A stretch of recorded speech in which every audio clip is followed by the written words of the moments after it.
So this is the water pipe, yeah? That's the cooling system.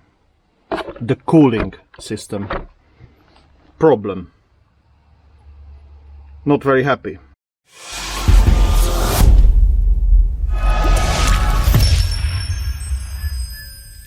Welcome to Old School Garage. This time we have a little issue. It's oil in the water. Not gone too well so far with the Bipper. I mean, after I done about 10,000 miles with it. And to be honest, when I started develop the first time, I said to Graham as well, you know, it looks like it's a bit manky in an expansion bottle. And he said it could be anything, could be nothing. And since then, obviously, I've done 10,000 miles, so it was no issue. The van was running fine. But in the other day, actually about a month ago, because we've been doing quite a few other projects with Graham, it's been laid off. And let me show you what's happening. So here is the expansion bottle, and I hope you can see it. It's just darkened out completely. There is some oil. I wiped it off because here was soaked with oil on the top. And to be honest with you, I never seen that, but let me show you. Hope you can see it. That's oil. And to be honest, I only changed the oil about 400 miles ago, 500 miles ago. I'm not seeing any issue, but obviously now this is not looking too well. So to get to this problem, I have two theories. One of them, which is the one I want to start with, there is an oil and water cooler down there, just under the turbo. Because you see there is a mist of oil everywhere, but it's just a 1.4 HDI. So just to show you, I need to get down there and get that oil cooler off. I also bought another bumper for the van because this one is damaged. So there is a big crack in there. It's been like that since I bought it, and obviously some damage in there as well. So just to make my life a little bit easier, I'm gonna rip the bumper off, take the radiator off, clean it because it's full of oil. So I want to make sure it's clean, and then see what's the problem. So there will be connections in there. I need to take off these torques, and there will be some down in here.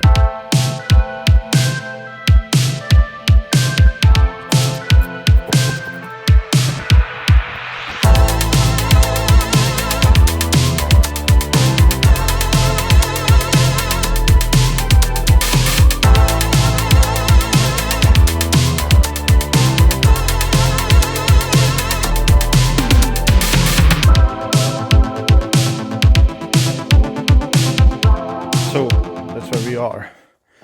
So to take off the headlight, first you need to take off the bumper. So there is a bolt in there, which you're gonna see from underneath there. There is a bolt in there, and also, if you see, try to show you, there is a bolt in there as well, which is I couldn't actually take it out, it's rusted in so bad. So you have to do the same thing both sides, and then the bumper come off. And even if you want to change the headlights, the headlight bolt is in there, which is a bit of a nonsense. It is what it is. Unfortunately, that's how you take it off. One thing I learned, better off to lift the car up. You got more spaces in a wheel arch. You can take the wheel arch liner out, basically. Then you can access to the bolts. That's it. Easy. So I think it's time to drain the oil, drain the coolant as well, which is full of oil. So I'm gonna use separate containers so I can take it down to the recycle place.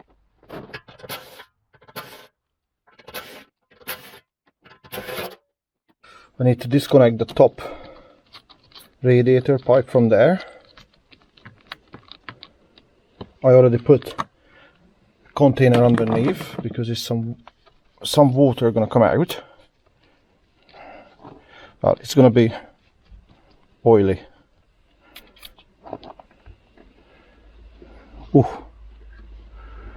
Oh man, look at this. It's like soot.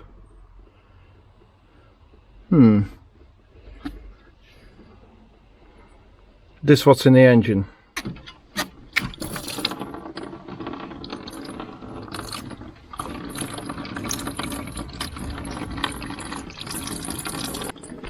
Guys, have a look at that.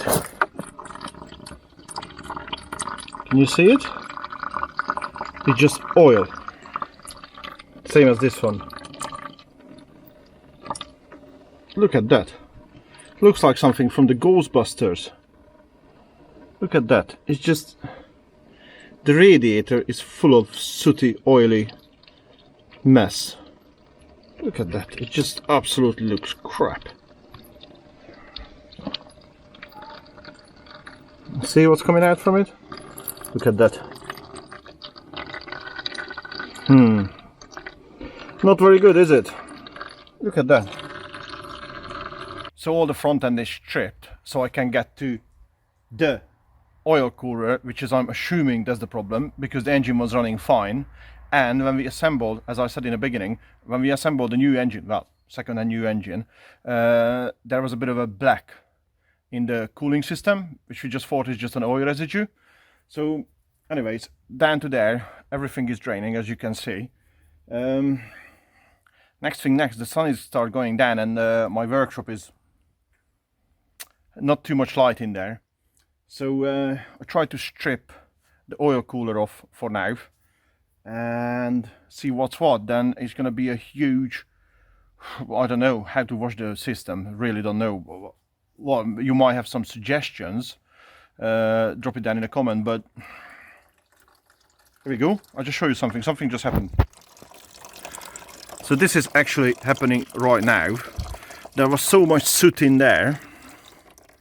The water just starts running out now. Look at how black is that water. It's full of oil. And when you look at the state of the engine, the engine looks okay-ish. I mean, there's a bit of oil down there, which, you know, could be a telltale sign for what happened. But I just need to unzip this one. A few bolts in there. Maybe take this pipe off from here, so I got more access. But if you look at that, it's full of soot as well. Looks absolutely yank. I don't know what you think. It's not looking too promising. Oh dear, oh dear. It's gonna be a fun day or two. Also, just a thought. Apparently this was a low mileage engine, and they show in the vehicle was scrapped at the time. I kind of see why the van was scrapped, because of the oil in the cooling system. So probably already somebody's seen this, but they just thought they get rid of the van, you know, scrap it, and I bought that engine. And hopefully it's not gonna be too unpretty to fix it.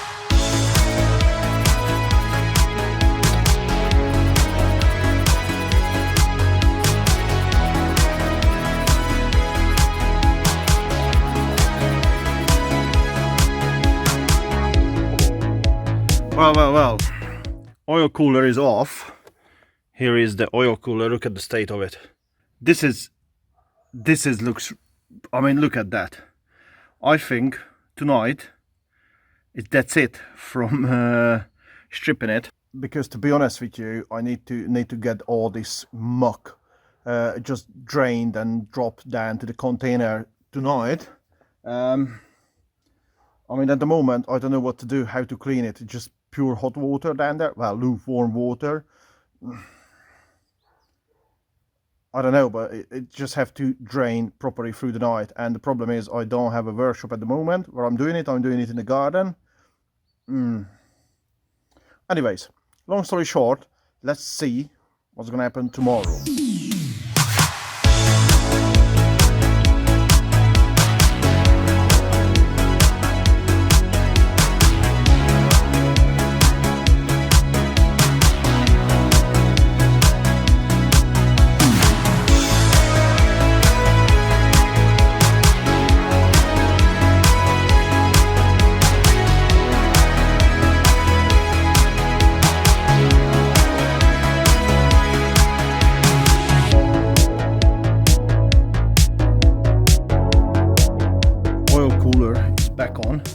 took the filter housing out and take the filter out as well.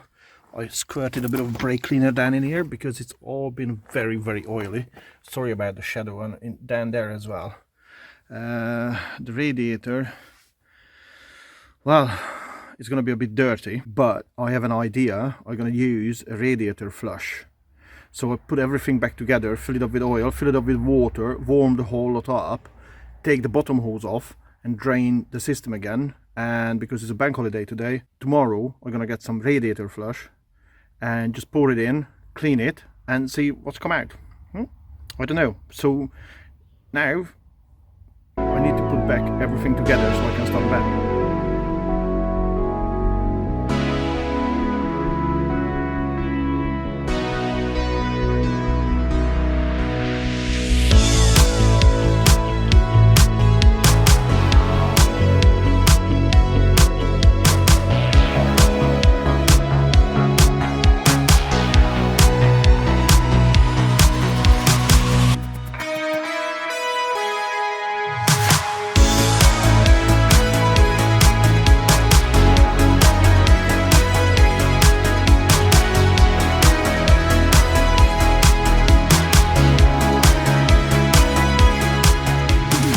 Well, everything is back together so far. Radiator is in, oil cooler is in. I'm missing 2 Jubilee clips because there was one of these, you know, never use again ones. So intercooler pipes back on. Pipe is back on for the thermostat housing.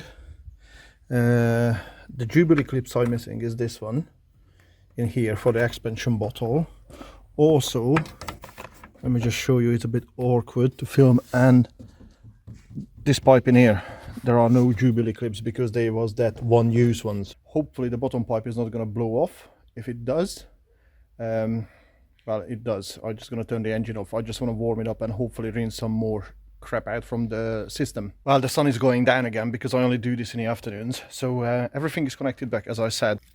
I know that bottom hose is not on.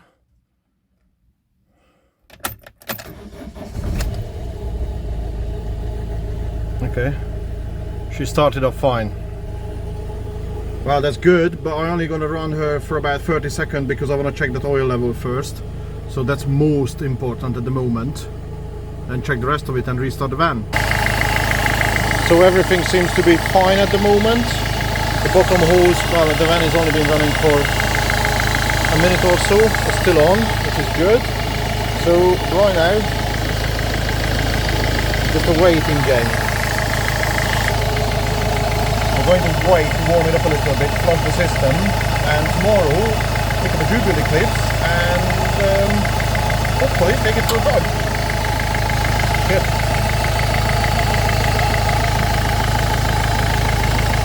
Something just thought I'd crap myself. Okay, bit of an update, which is a good news really, because the van is running now over 40 minutes. And the thermostat is only opened about 5 minutes ago, 6 minutes ago. So I'm pretty sure after 40 minutes of running, the head gasket never gone. Right, day 3. I went to pick up some Jubilee clips this morning. And also I picked up a radiator flash. So this is like extreme cooling system detergent. What I've done since this morning, which is I not filmed. Jubilee clips in here, Jubilee clips down in there in the bottom. Hang on, let me just, yes, Jubilee clip in there. And also I used a bit of bleach to clean inside the radiator. I put some warm water in there, about 50-60 degrees, what's come out from the boiler from the house. So I put some Domestos in there, bleach, and filled it up with hot water, let it set for 10 minutes, shake it a bit, then rinse it out with loads of water. I mean, it wasn't too much stuff in the radiator, but let me show you some. This pipe in here, which is your bleeding from top of the radiator, coming out from there, you see his new clips in there. This is the one being completely blocked. So even so, yesterday I had the van running, wasn't getting too much water into the radiator. I felt it's getting warm, but wasn't warm because there was no water in there when I took the pipe off. So next, I got some warm water, fill up the system, put some extreme coolant cleaning system in there and see what's next. Quite a grey fluid came down. I mean, it wasn't that bad because there was some residue down in the tank anyway, the container, but that was more or less it come out. That's why I just show it to you. So this stuff, it's pretty good. I'm not sponsored by them, by the way, but it looks mega. So I think I'm just gonna rinse some more water through, get rid of this detergent and fill it up with antifreeze. I got some ready mixed -35 mixed up. I mixed up myself. So everything is back on. I left this pipe off for a moment because this is the one to go down to the radiator, and I'm just gonna pre-fill the radiator. This is the breather. So I'm gonna fill it up from here. Air comes out, fill up the system, plug it back in. This, I don't know if you can see it, this is your thermostat housing breather. That one is off. So I'm gonna fill her up. Obviously I'm waiting for a bit because the engine needs to cool down. I'm gonna fill her up. Then another bumper gonna go on. And we're gonna go through more details, what's my plan with this Bipper. But another bumper gonna go on. Then I'm gonna take it for test drive, hopefully today, because the bumper is not here yet. So I have two bumper option. This was the original. This is the one gonna go on now. This is fully painted, and I have some idea with this one. Also, there is few things damaged on the van, like the intercooler, and I think the turbo could see better days. I'd like to hear your opinion about this, so leave me a comment, because Graham hates it when I say we need to tune a van. Bigger turbo, different intercooler, and maybe a chip on a 1.4 HDI. What do you reckon? Drop me down in a comment. Well, I'm on a bit of a test drive, and looks like I've fixed the problem so far. I'm gonna report back. Obviously, it's more stuff coming up with the Bipper, but at the moment, the expansion bottle, I just see it, it's pink. So there's no oil in there, which is a bonus. And I need to fix the headlight because that one is out. But what you reckon with these white bumpers? I think looks mega cool, and there is more stuff coming to this Bipper because this is going to be, as I told you many times, it's going to be modified. And if you haven't followed us our journey with the Bipper, because I bought this van for 200 quid and we swapped an engine in there, me and Graham, by T-Oc 4x4, well, I'll leave you a link above my head, whichever side it is. So thank you so much for watching, and if you enjoyed this episode, please hit that like button and hit that subscribe button, and I'll see you at the next time. Ta-da!